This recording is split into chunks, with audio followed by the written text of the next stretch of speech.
Bismillahirrahmanirrahim. Assalamualaikum warahmatullahi wabarakatuh. Alhamdulillah kita dapat berjumpa kembali untuk mata pelajaran IPA kelas 10. Materi kita hari ini adalah limbah dan pemanfaatannya.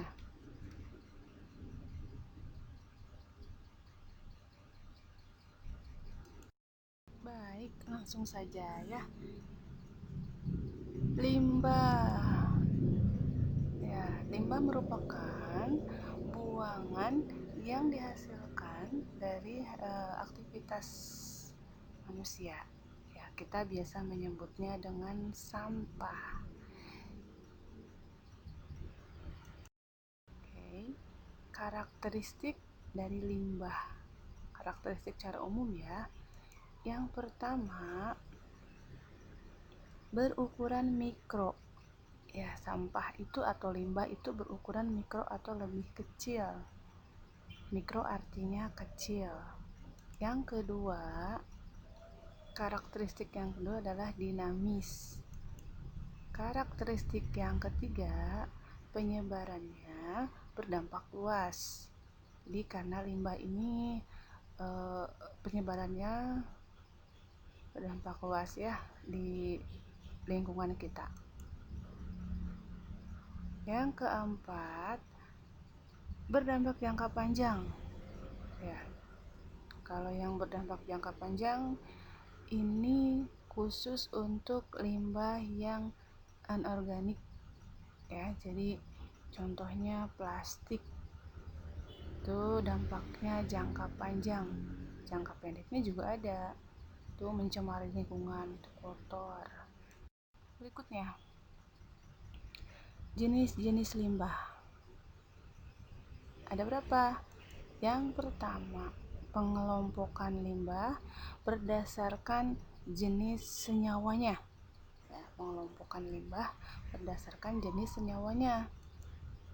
Yang pertama, limbah organik. Limbah organik ini adalah limbah yang dapat terurai secara sendirinya, secara alami. Contohnya limbah organik ini kalau dalam rumah tangga ya atau lingkungan sekitar kita itu contohnya adalah bekas sayuran, potongan sayuran dan limbah bekas buah gitu ya.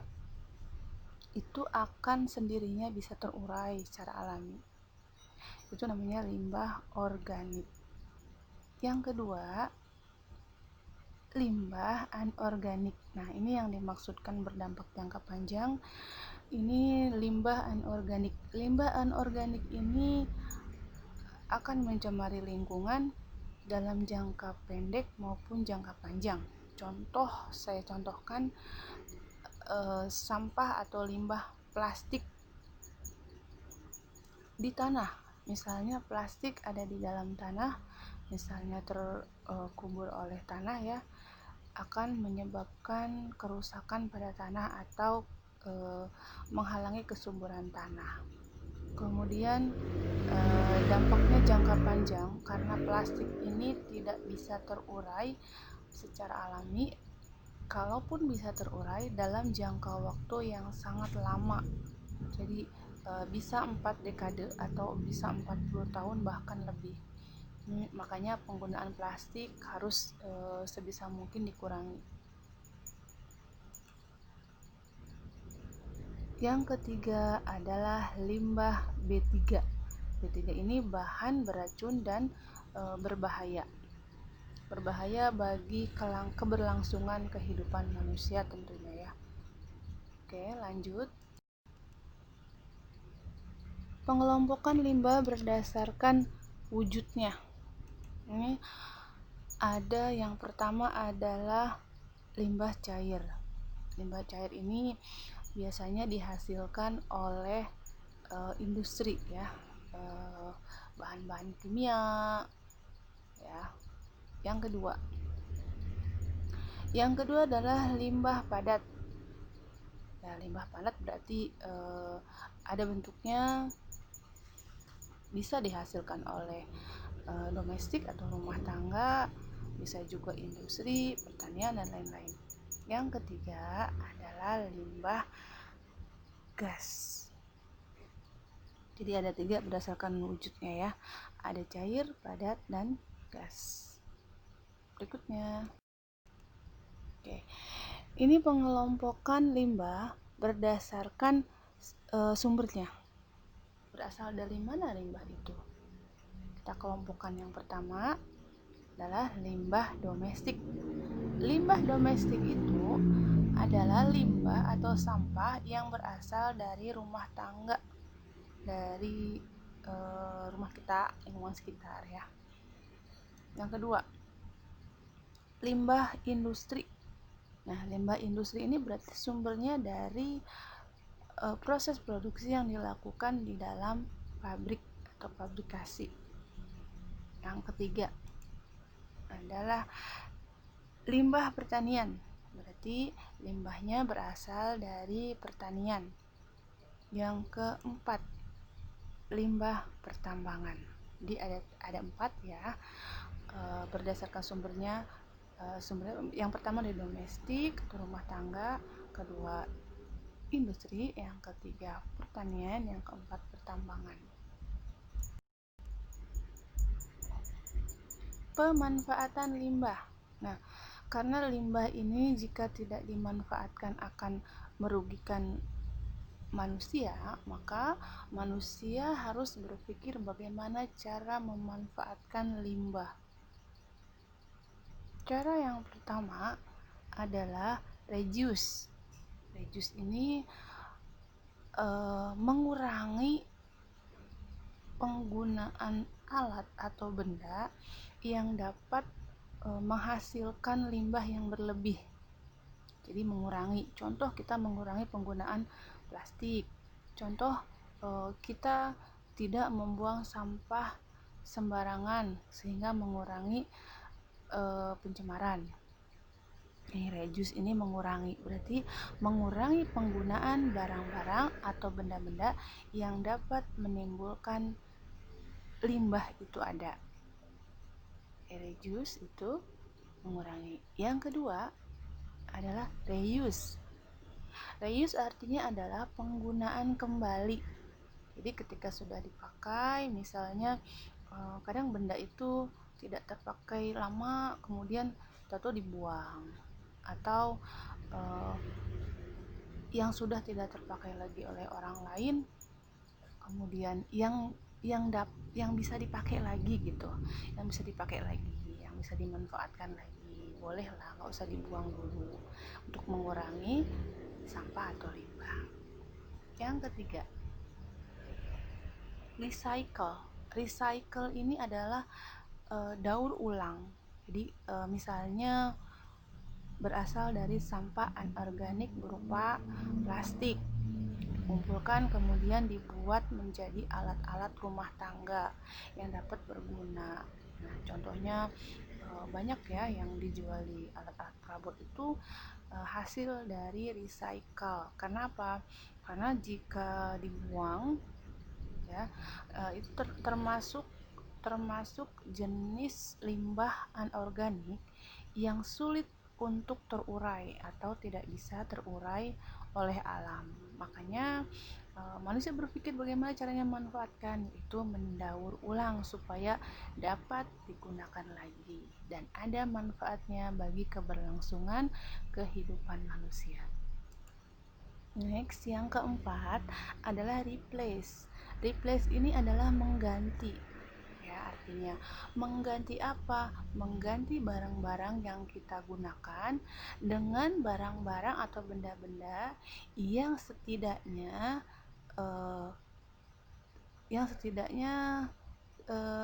tidak menimbulkan limbah, tidak menimbulkan sampah. Jadi pakailah benda yang bisa digunakan kembali gitu ya. Jadi jangan sampai satu kali pakai buang gitu. Itu namanya menyebabkan limbah. Nah, makanya kita dalam pemanfaatan limbah ini, benda-benda yang kita gunakan kalau bisa diganti dengan yang bisa dipakai berulang-ulang. Next, rating. Rating ini artinya gini, kita harus bisa berpikir ya, ketika kita akan menggunakan sebuah benda atau sebuah peralatan untuk melakukan aktivitas.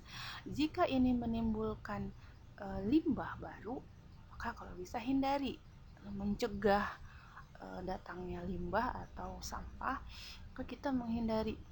Kalau pakai ini bisa menimbulkan sampah, berarti kita mikir lagi, ya udah deh jangan gitu. Nah, itu namanya rating, itu pemanfaatan limbah. Pengolahan limbah. Bagaimana cara mengolah limbah? Yang pertama, pengolahan limbah rumah tangga. Nah, nih, pengolahan limbah rumah tangga, misalnya limbah rumah tangga itu apa sih? Biasanya pakaian bekas, ya, atau sampah dari dapur. Nah, misalnya, nih saya contohkan sampah di dapur dulu ya. Sampah dari dapur kita itu ada dua jenis. Yang pertama ada organik, kemudian yang anorganik, atau bahkan bisa jadi ada yang B3, beracun, berbahaya ya. Namun ketika kita memilah ya, memisahkan antara limbah organik dan limbah anorganik ya, yang limbah organiknya dikumpulkan, kemudian kita buat galian, buat lubang di dalam tanah, digali, kemudian kita kalau ada tempatnya ya, kita bisa menyimpan bahan-bahan atau limbah yang organik. Karena apa? Karena itu dapat menyebabkan kesuburan tanah, bahan organik itu ya. Limbah organik kita tanam di tanah itu nanti bisa terurai oleh tanah secara alami, oke? Dan dapat menyebabkan kesuburan tanah. Kalau limbah anorganik kita pisahkan supaya kita bisa mendaur ulang. Contoh, kita di sini ada di wilayahnya yang ada bank sampahnya, berarti sampah-sampah plastik kita kumpulkan, kita rapikan, masukkan ke bank sampah untuk di recycle ya. Atau pakaian-pakaian yang tidak terpakai, pakaian yang sudah bosan kita pakai, jangan ditumpuk di lemari, dibuang, kita gunakan kembali, kita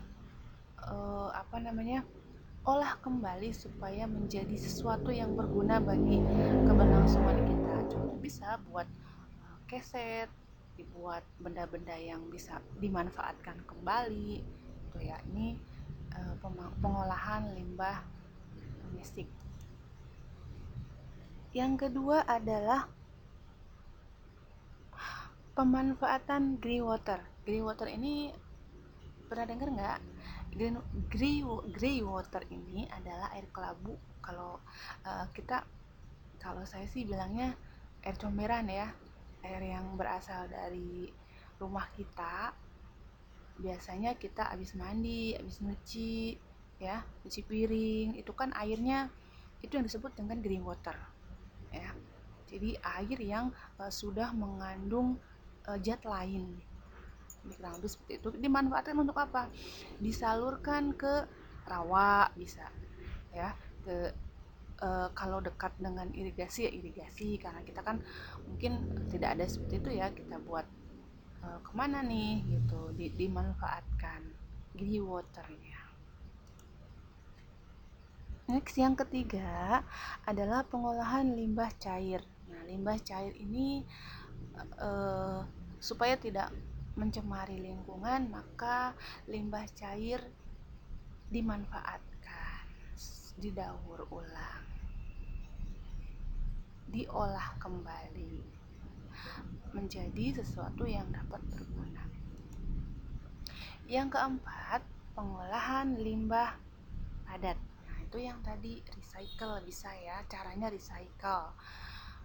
Kalau limbah padat nih bisa recycle, bisa replace ya, mengganti,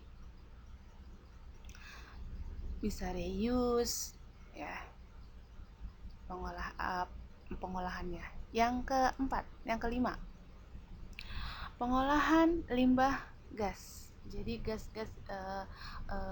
yang beracun, biasanya B3 berbahan beracun, itu bisa diolah kembali supaya menjadi sesuatu yang berguna atau bermanfaat bagi kehidupan. Oke, sampai di sini dulu materinya. Sekarang kalian ada tugas, ada 2 tugas ya. Tugasnya yang pertama, materi yang udah ibu jelaskan, ibu sampaikan yang barusan, silahkan kalian catat kembali ke dalam buku catatannya, kemudian biasa kasih nama di atasnya dan diupload di kolom komentar. Tugas yang kedua, silahkan kalian membuat produk dari hasil pemanfaatan limbah. Caranya kita dalam memanfaatkan limbah itu boleh dengan recycle, reuse, ya, replace, ya. Nah, misalnya kalian buat sesuatu benda yang bisa dimanfaatkan kembali. Contoh, buat keset dari apa? Dari bahan yang pakaian yang tidak terpakai lagi. Nanti tugas yang nomor 2, bendanya, barang yang sudah dibuat pemanfaatan limbahnya dikumpulkan di sekolah. Kalau yang nomor 1 diupload di Facebook. Terima kasih, sampai ketemu di lain kesempatan di minggu depan insyaallah. Billahi taufiq wal hidayah. Wassalamualaikum warahmatullahi wabarakatuh.